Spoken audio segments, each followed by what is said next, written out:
இல்ல, எனக்கு சுத்தமா புரியல. எது அன்ஹெல்தின்னு சொல்றாங்களோ, அத தான் நம்ம எல்லாருமே நெறைய விரும்பி சாப்பிடுவோம். அதிலும் பசங்க சொல்லவே வேண்டாம். நல்லா விரும்பி சாப்பிடுவாங்க.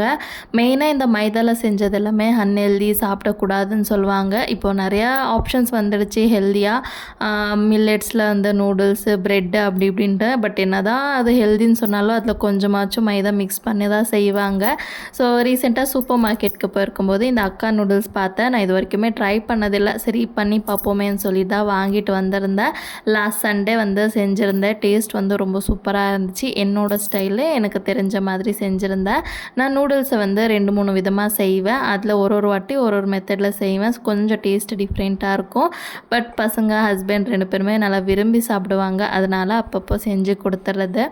நீங்கள் எப்படி வீட்டில் செய்வீங்கன்னு சொல்லுங்கள். இந்த நூடுல்ஸ் செய்யும்போது இதை மிக்ஸ் பண்ணுறது தான் பெரிய தலைவலியே. நீங்கள் எப்படி மிக்ஸ் பண்ணுவீங்கன்னு கமெண்ட் பண்ணிவிட்டு, வீடியோ பிடிச்சா லைக் பண்ணிவிட்டு, மறக்காமல் நம்ம சேனலை சப்ஸ்கிரைப் பண்ணிக்கோங்க. இன்னொரு இன்ட்ரெஸ்டிங்கான வீடியோவில் பார்க்குறேன். பாய்.